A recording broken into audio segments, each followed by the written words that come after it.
bare face. Wala naman ko nag-skincare. So, nag-skincare ko pero gindahan ako kay so kada discover na ko gi-confirm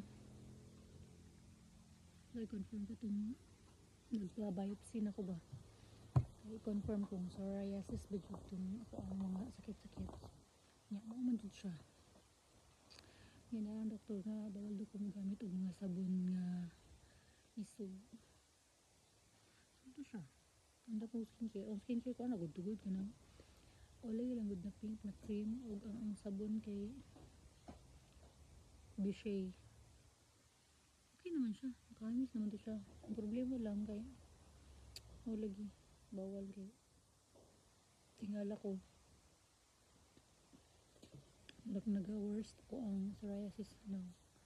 Hindi siya daghan kay siya dahil sa agtang. Natalay gani uyak iyo. Muna siya. Ako siya karon basta makaon ko og mga bawal. Pareha atong yak iyo.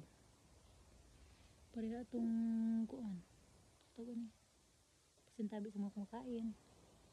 Pareha atong mga bawal ano niya ng mga okra, talong. Luwag ka og talong noon. Okra nakaon ko og batong. Niya katong tuno. Tuno na gabi. Kung ginata ang gabi mo to siya. Bawal na siya. Baka bawal ko manok. Kung manok ka og manok og itlog. Baboy na ganap na karne sa baboy. Niya ano siya mabawal ng mga nga pagkaon niya gulay po ako makaon ng mga gulay karang mga pechay, alubati ana the rest bawal na siya sayote ka na hira ang palaya naduwi kay ko kasi bulit din akong okra no hindi ko kaon niya kaning mga warts ni siya hindi siya muta ka warts na siya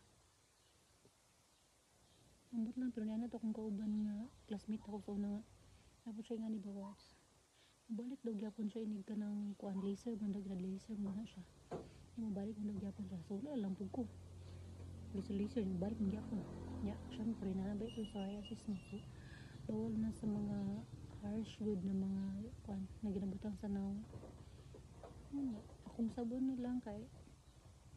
sabon kay from face to lapa-lapa ang ginagamit ako sa mga oil latong kailan man ang oil latong halkay siya 400 kayo ang katong dako grams so sabi dako ko siya na bar 400 pero ako may noon gagamit so mga 1 month ako na siya magamit or sobra